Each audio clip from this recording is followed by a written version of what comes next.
অবাক হলাম, কারণ দরজার সামনে আমার আপু দাঁড়িয়ে আছে। আপু একটা হাসি দিয়ে বলল, আরে ভাইয়া, আপনার এখন ঘুম ভাঙলো? কত বেলা হয়ে গেছে খেয়াল আছে? আপু, আমি আবুলের মতো তাকিয়ে আছি। মেয়ে বলে কি? কথা শুনে মনে হচ্ছে যেন আমি তার খুব পরিচিত কেউ। রোজ আমার সাথে কথা হয়, দেখা হয়। কি হলো ভাইয়া, কথা বলেন না কেন? আপু, বুঝলাম না, হঠাৎ এই সময়ে তুমি এখানে? আর আমার বাসার ঠিকানা পেলে কই? আমি সেই সব পরে বলা যাবে। আর আমি কি বাইরেই দাঁড়িয়ে থাকবো? ভিতরে আসতে বলবেন না? আপু, ওহ সরি, আসো ভিতরে আসো। এরপর জান্নাত আমার পিছু পিছু বাসার ভিতরে ঢুকলো। জান্নাতকে ড্রয়িং রুমে বসতে বললাম। আপুর দিকে খেয়াল করে দেখি, বাসার ভিতরের সবকিছু খেয়াল করে করে দেখতেছে। আপু, তুমি একটু অপেক্ষা করো, আমি ফ্রেশ হয়ে আসতেছি। আমি, ওকে ভাইয়া। এরপর আমি আমার রুমে চলে এলাম। সেখান থেকে সোজা ওয়াশরুমের ভিতরে চলে গেলাম। এরপর তাড়াতাড়ি করে ফ্রেশ হয়ে নিলাম। মনে মনে চিন্তা হচ্ছে, কারণ জান্নাত কি কোনভাবে জানতে পেরে গেছে নাকি যে আমি শ্রাবণ। যাই হোক, এত চিন্তা করে লাভ নেই। ওর কাছে গিয়েই দেখি কি বলে। আমি ফ্রেশ হয়ে ড্রয়িং রুমে এসে দেখি জান্নাত নেই, এখানেই তো বসেছিল। তাহলে কোথায় গেল? আমি আপু বলে ডাক দিলাম। কিচেনের দিক থেকে আওয়াজ এলো, তাই আমি কিচেনের দিকে গেলাম। সেখানে গিয়ে দেখি জান্নাত আমার জন্য চা বানাচ্ছে। আমি খুবই অবাক হলাম। আপু আসলে কি করতে চাইছে? আরে আপু, তুমি এখানে? আর এগুলো কি করতেছো? আমি, ভাইয়া দেখতেই তো পারতেছেন, আপনার জন্য চা বানাচ্ছি। চলুন বাইরে যাই, ভাত তৈরি হয়ে গেছে, এই নিন। এরপর আপু আমার হাতে চায়ের কাপ ধরিয়ে দিল। আমি চায়ের কাপ হাতে নিয়ে আপুর পিছে পিছে গেলাম। ওয়াও, সেই হইছে আপু। আমি, হুম, ধন্যবাদ ভাইয়া, আপনি বরং চা খান। আমি আপনার বাসাটা একটু ঘুরে দেখি। আপু, আচ্ছা। এরপর আমি চা খেতে লাগলাম। আর জান্নাত আমার বাসাটা ঘুরে ঘুরে দেখতে লাগলো। আমি তো কিছুই বুঝতেছি না, জান্নাত হঠাৎ করে আমার বাসায় এলো কেন? কি জন্য এসেছে কতবার জিজ্ঞেস করতেছি, কিছুই বলতেছে না। 5 মিনিট পরে জান্নাত আমার কাছে এসে বসলো। বাসাটা খুব সুন্দর আপু। হুম, ধন্যবাদ। আর এইবার তো বলো, কি জন্য এসেছো? আর বাসার ঠিকানা কে দিল? আমি, বাসার ঠিকানা নাজমুলের কাছ থেকে নিয়েছি। আপু, নাজমুল? আমি একটু অবাক হলাম। হুম ভাইয়া, নাজমুল। আর আপনাকে আজকে সন্ধ্যায় আমাদের বাসায় যেতে হবে। আপু, তোমাদের বাসায়? মানে, আমি, মানেটা খুব সহজ। আজকে আমাদের বাসায় একটা পার্টি আছে, আপনি সেখানে যাচ্ছেন এটাই ফাইনাল। আপু, কি পার্টি? আমি, সেইটা না হয় গেলেই দেখতে পাবেন। আপু, আচ্ছা।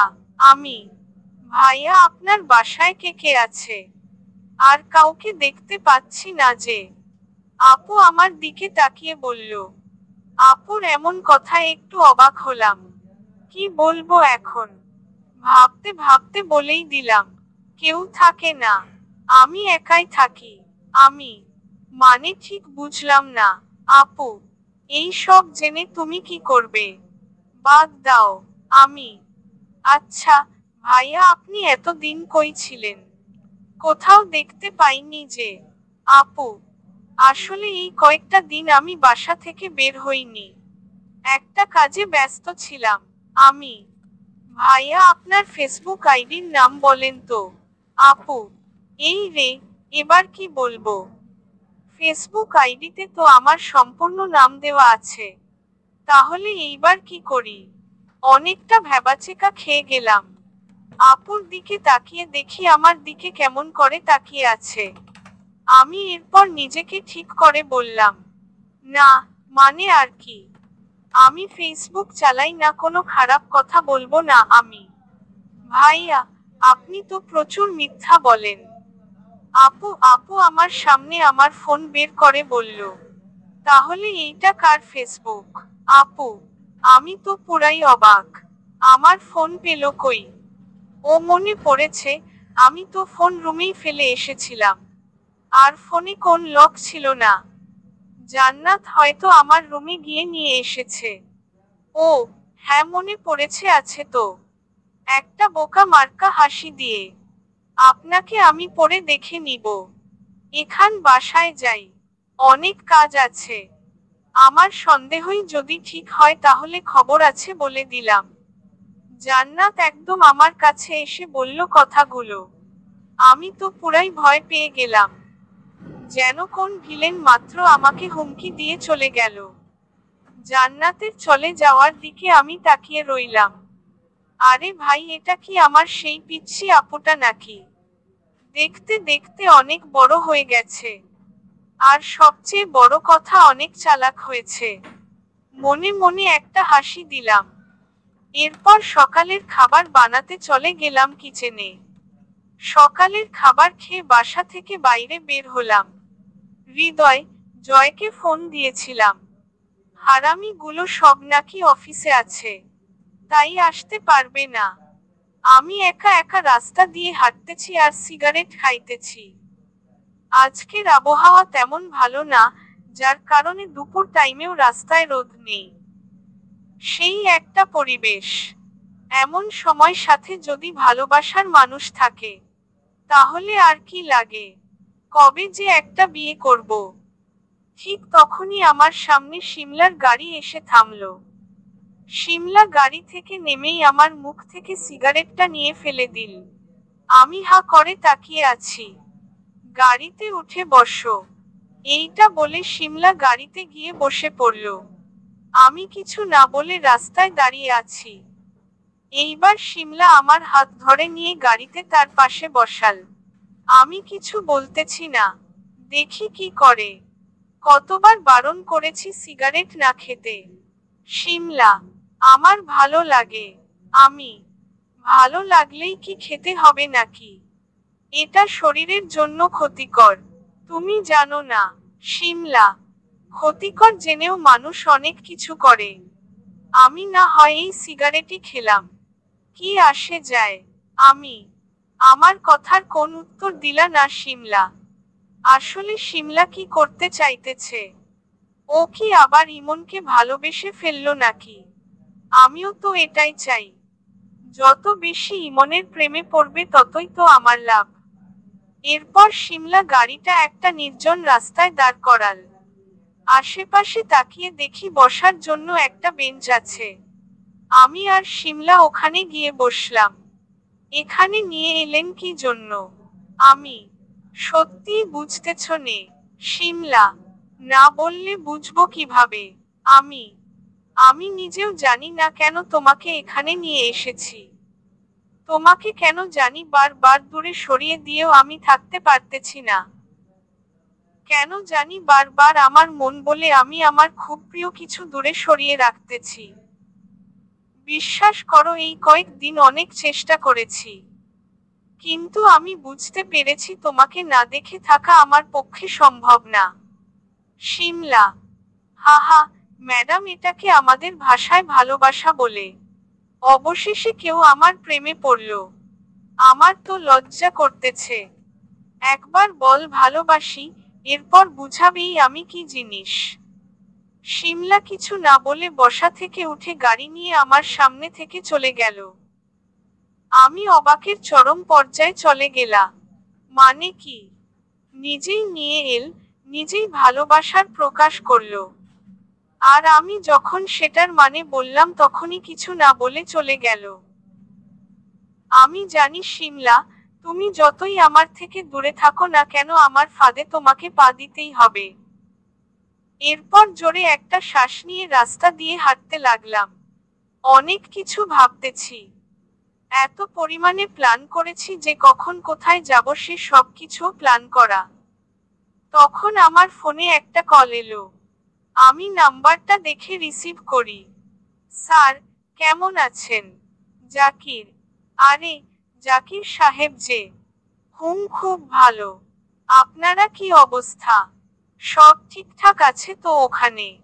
আমি হেসে বললাম, আলহামদুলিল্লাহ স্যার, সব কিছু ঠিক আছে। গুড। স্যার, একটা কথা বলবো। বলেন। আমি। স্যার, নাজমুলের সাথে একটু আগে আমার কথা হয়েছে। আপনি কি কি প্ল্যান করেছেন সব বলেছে। স্যার, এত প্ল্যান করার কোন দরকার ছিল না কিন্তু। জাকির সাহেব, আপনি তো জানেন আমি একটু খেলতে ভালোবাসি। কিন্তু স্যার, আগের সব কিছুতে আমি সাথে ছিলাম, আর এখন আমি নাই। তার থেকে বড় কথা, আপনার এই প্ল্যানে অনেক ঝুঁকি আছে। জাকির। আমি জানি তো। তবুও আমি এই ঝুঁকিটা নিতে চাই। কিন্তু স্যার, আপনি বুঝতেছেন না। এতে আপনার পরিবারের উপরে হামলা হতে পারে। আমি থাকতে আমার পরিবারে কারো গায়ে একটা টাচ করার ক্ষমতা কারণ নেই। স্যার, আমি জানি তো। আর কোন সমস্যা হলে আমাকে শুধু একটা ফোন দিবেন। এই জাকির সবসময় আপনার পাশে ছিল, আছে আর থাকবে। আরে মিয়া, আপনি তো আমারে ইমোশনাল করে দিচ্ছেন। আমি হেসে, স্যার, আপনিও না সব সময় মজা করেন। আচ্ছা স্যার, রাখি, ভালো থাকবেন। আচ্ছা, রাখি। এরপর ফোন রেখে দিলাম। জীবনে কিছু পেয়েছি কি না সেইটা আমি জানি না, কিন্তু অনেক মানুষ পেয়েছি যারা আমাকে নিজের ভাইয়ের মতো মনে করে। এর থেকে বেশি আর কি চাওয়ার আছে জীবনে। এরপর দুপুরের খাবার বাইরে থেকে খেয়ে বাসার দিকে রওনা দিলাম। আজকে একটু তাড়াতাড়ি বাসায় যেতে হবে। কি জানি আমার আপুটা কি পার্টির আয়োজন করেছে। কিন্তু আমার বাসার সামনে এসে একটু অবাক হলাম। কারণ আমার বাসার সামনে হঠাৎ করে এতগুলো গাড়ি রাখা কেন? তবুও আমি কিছুই না ভেবে ভিতরের দিকে যেতে লাগলাম। সবচেয়ে বেশি অবাক হলাম দরজার কাছে এসে। বাসার দরজা খোলা। এর মানে কি ভিতরে কেউ আছে? কিভাবে ভিতরে ঢুকলো? আমি তাড়াতাড়ি করে বাসার ভিতরে গেলাম। কিন্তু বাসার ভিতরে ঢুকে দেখি অনেকগুলো লোক। আর ড্রয়িং রুমের সোফায় বসে আছে এনামুল, হাতে একটা বন্দুক। আমি কিছু না বলে এনামুলের দিকে তাকিয়ে আছি। আরে, এসো এসো, আমি তো তোমার জন্যই অপেক্ষা করতেছিলাম। এনামুল। আমি কিছু না বলে দাঁড়িয়ে রইলাম, দেখি কি করে। এনামুল বসা থেকে উঠে এসে আমার কাঁধে হাত রেখে বলল, আজ পর্যন্ত কেউ আমাকে এমন নাকে দড়ি দিয়ে ঘুরায়নি। কিন্তু তুই আমাকে অনেক ঘুরিয়েছিস। তবে মানতে হবে, তোর অনেক সাহস আছে। না হলে কি আর আমার সাথে টক্কর নেওয়ার সাহস পেতি? এনামুল। এই যে আমার হাতে, এটা কি দেখেছিস? 9.9 এর পিস্তল। এখান থেকে মাত্র একটা বুলেটই তোকে শেষ করে দেওয়ার জন্য যথেষ্ট। কিন্তু আমি সেইটা কখনোই করব না। তোকে জাস্ট জানাতে এলাম যে আমি তোকে এত সহজে মারব না। আস্তে আস্তেই শেষ করব তোকে। আচ্ছা, আমি এইবার আসি। আল্লাহর কাছে শুকরিয়া কর, এই যাত্রায় বেঁচে গেলি। এনামুল। এইটা বলে এনামুল বাসার বাইরে চলে গেল। পিছে তার চামচাদেরও নিয়ে গেল। আমি সোফায় বসে কিছু সময় হেসে নিলাম। এই সামান্য কয়েকটা গুন্ডা আর একটা পিস্তল নিয়ে এনামুল এসেছে আমাকে মারতে। এতে হাসি পাবে না তো কি করবে? আর কি বলে গেল, আমাকে আস্তে আস্তে মারবে। আমি কথাগুলো মনে করতেছি আর হাসতেছি। এরপর আমি শাওয়ার নিতে গেলাম। ফ্রেশ হয়ে রুমে এসে মোবাইলের দিকে তাকিয়ে দেখি বিকাল 4টার মতো বাজে। আমি প্রতিদিনের মতোই ঘুমাতে গেলাম। ঘুম থেকে উঠে না হয় বাসার উদ্দেশ্যে যাওয়া যাবে। এক কাজে দুই কাজ হয়ে যাবে। ভেবেছিলাম আব্বু আম্মুকে দেখার জন্য একটা প্ল্যান করব। কিন্তু কোন প্ল্যানের দরকার হলো না। আপু নিজেই তো যেতে বলেছে। জানি না আম্মু কেমন আছে। নিশ্চয়ই ভালো আছে। আচ্ছা, আমার কথা কি আম্মুর মনে আছে? এই সব কিছু ভাবতে ভাবতে ঘুমিয়ে গেলাম। বিকালবেলা ঘুমিয়েছিলাম, তখনই কারো ফোনের আওয়াজে আমার ঘুমটা ভেঙে গেল। আমি রুমের চারিদিকে তাকিয়ে দেখি সকল জায়গায় অন্ধকার। এর মানে সন্ধ্যা হয়ে গেছে। আর কিছু সময় ঘুমালে মন্দ হতো না। কিন্তু ফোনের আওয়াজে ঘুমটা ভেঙে গেল। রাগী মুডে ফোনটা রিসিভ করলাম। ওই হারামি, এত ফোন ধরছিস কেন? আমি, মানে কি? তুই এখনো ঘুমিয়ে আছিস? জয়, তো কি করব? জেগে জেগে লুডো খেলবো নাকি? আমি, ওই, জান্নাত তোকে কিছু বলে নাই? জয়ের মুখে জান্নাতের কথা শুনেই আমার মনে পড়ে গেল। আজকে সন্ধ্যায় জান্নাত আমাকে তো ওদের বাসায় যেতে বলেছিল। আর আমি নাক ডেকে ঘুমিয়েছিলাম এত সময়। ইস, অনেক দেরি হয়ে যাবে। আর দেরি করে গেলে কি না কি বলে তার ঠিক নেই। এই রে, কাজ হয়েছে। তুই আমাকে আরো আগে ফোন দিবি না? ধুর, আমি, এখন আমার দোষ তাই না? আমি সেই কখন থেকে ফোন দিয়ে যাচ্ছি। ফোন রিসিভ করার তো কোন নামই নেই তোর। জয়, ধুর, তুই ফোন রাখো। আর বাইক নিয়ে তাড়াতাড়ি আমার বাসার নিচে চলে আয়। হুম। এরপর আমি ফোন কেটে দিলাম। তাড়াতাড়ি বিছানা থেকে উঠে ফ্রেশ হয়ে নিলাম। ফ্রেশ হয়ে নিজের পছন্দ মতো শার্ট প্যান্ট পরে তৈরি হয়ে নিলাম। এর মাঝে হৃদয় আর জয় অনেকবার আমাকে ডেকেছে। ওরা প্রায় 10 মিনিট ধরে বাইক নিয়ে নিচে দাঁড়িয়ে আছে। আমি তাড়াতাড়ি নিচে চলে এলাম। হুম, চল তাড়াতাড়ি চল। আমি, তুই মেয়েদের থেকেও লেট। হৃদয়, আরে ভাই, কি করব বল, ঘুম ছিলাম যে। আমি বাইকের পিছে উঠতে উঠতে বললাম। এরপর জয় আর হৃদয় আমাকে নিয়ে আমাদের বাসার দিকে রওনা দিল। আমরা রাত 8টার দিকে সেখানে গিয়ে পৌঁছাল। বাড়িটা অনেক সুন্দর করে সাজানো হয়েছে। বাইরে থেকেই দেখে বোঝা যাচ্ছে অনেক বড় কিছু একটা হচ্ছে এই বাসায়। আমার কৌতূহল আরো বাড়তে লাগলো। আমরা তিনজন মিলে বাসার ভিতরে গেলাম। ভিতরে গিয়ে দেখি অনেক লোকজন। আমাদের আসতে দেখেই জান্নাত তাড়াতাড়ি করে আমার কাছে চলে এলো। হয়তো এতক্ষণ ধরে আমার জন্যই অপেক্ষা করতেছিল। আমি জান্নাতকে দেখে বললাম, হাই। আমি, রাখুন আপনার হাই, হ্যালো। এত লেট করে আসলেন কেন? রাগী ভাবে। আরে আপু, এই দুইটার জন্য লেট হয়ে গেছে। আমি জয় হৃদয়কে দেখিয়ে বললাম। জয় আর হৃদয় আমার কথা শুনে আমার দিকে চোখ বড় বড় তাকিয়ে রইল। আচ্ছা, সমস্যা নেই। আপনি সকলের সাথে কথা বলুন। আমি অন্যদেরকে দেখে আসি। আপু, 1 মিনিট আপু, এটা কিসের পার্টি? আমি, আমার ভাইয়ার জন্মদিন উপলক্ষে। আপু, ওহো, আচ্ছা, তাহলে আমি তোমার ভাইকে শুভেচ্ছা জানিয়ে আসি। আমি, জুয়েল ভাইয়ের জন্মদিন না আজকে। আমার ছোট ভাইয়া শ্রাবণের জন্মদিন আজকে। কিন্তু ভাইয়া আমাদের কাছে থাকে না। আমরাই প্রতি বছর এইভাবে ভাইয়ার বার্থডে পালন করি। আপু মন খারাপ করে। আপুর মুখ থেকে এমন কথা শুনে আমি তো হার্ট ফেল করার মতো অবস্থা। চোখ বড় বড় করে জয়কে জিজ্ঞেস করলাম, আজকে কয় তারিখ রে জয়? আমি, কেন? সব জানিস আর এইটা জানিস না? আজকে 12 তারিখ। জয় হেসে, আল্লাহ, আজকে আমার জন্মদিন আর আমার নিজেরই মনে নেই। কোন জগতে আছি আমি? যাই হোক, এতটা সারপ্রাইজ আমি কোন দিন হইনি। আমার পরিবার আমাকে মনে রেখেছে, এটাই অনেক।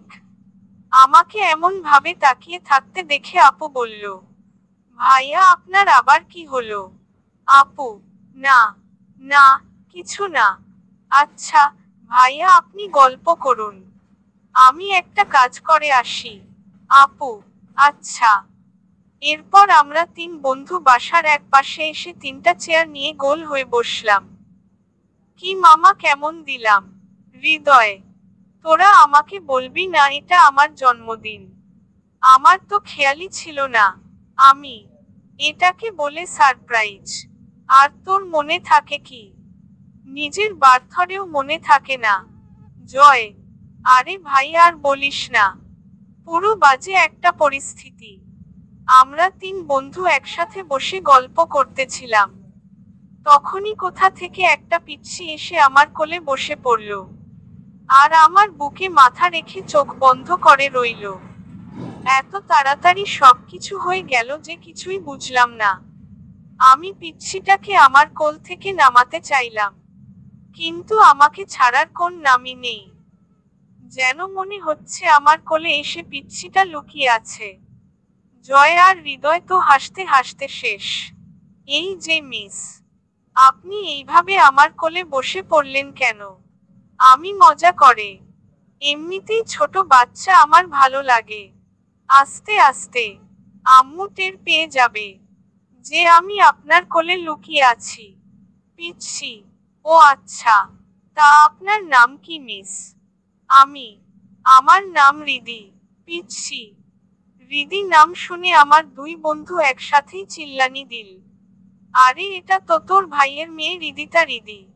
মানে, জুয়েল ভাইয়া বিয়ে করেছে। আমি, এ হালার পুতো, তুই বাসা থেকে গিয়েছিস কতদিন খেয়াল আছে? আর তোর ভাইয়া কি বিয়ে না করে তোর জন্য অপেক্ষা করে থাকবে নাকি?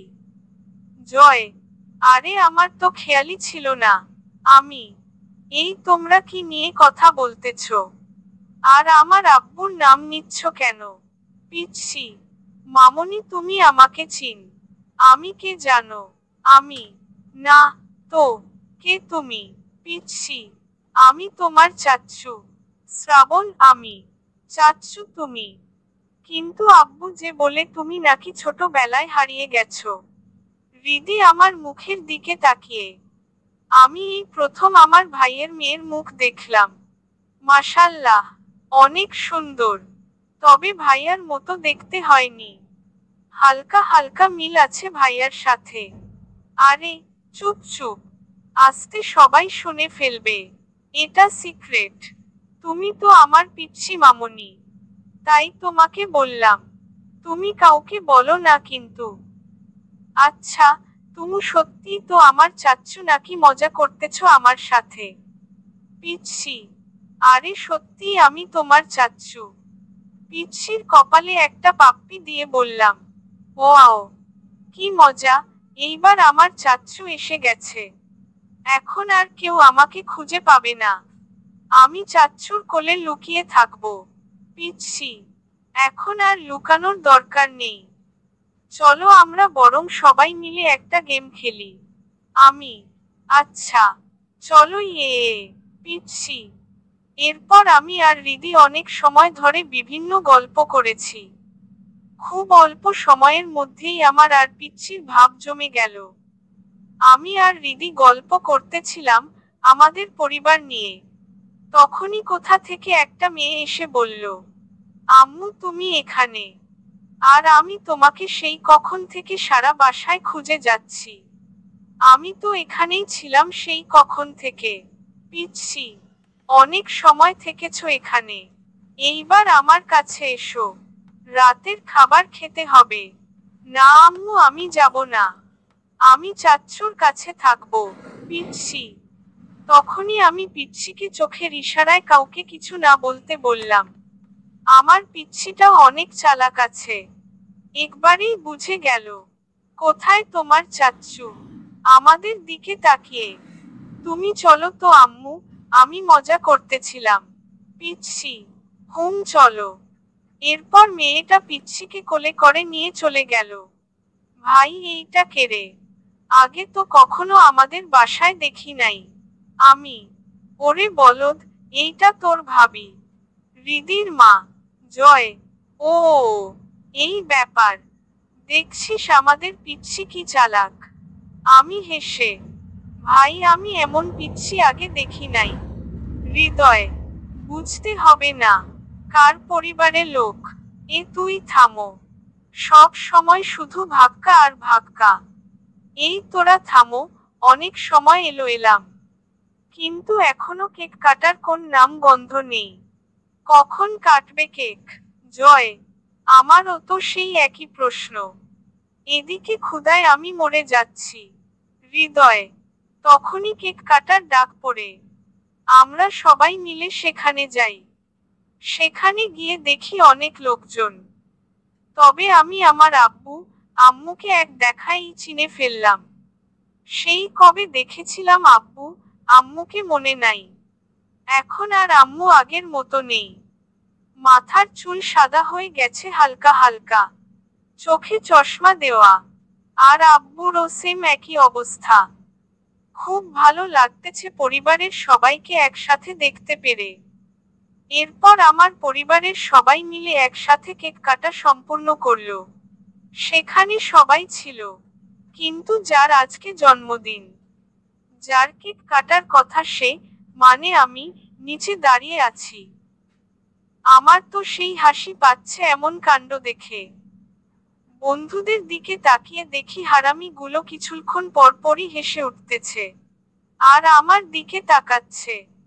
ঘড়ির দিকে তাকিয়ে দেখি রাত 10টা বাজে। আমি বাসা থেকে বেরিয়ে রাস্তার এক পাশে দাঁড়িয়ে একটা সিগারেট মুখে দিয়ে খেতে লাগলাম। সত্যি আজকে অনেক ভালো লাগতেছে। সবচেয়ে বেশি খুশি হয়েছি রিদিকে দেখে। আলহামদুলিল্লাহ এই সব কিছুর জন্য। তখনই কোথা থেকে চলবে। হ্যালো বন্ধুরা, আজকে এ পর্যন্ত গল্প। এই গল্পের পরের অংশ পরের গল্পতে পেয়ে যাবেন। আপনাদের হৃদয় ছোঁয়া ভালোবাসা দিয়ে চ্যানেলটি সাবস্ক্রাইব করে রাখুন। চ্যানেলটি সাবস্ক্রাইব করে রাখলে গল্পের পরের অংশ সবার আগে পেয়ে যাবেন। ধন্যবাদ।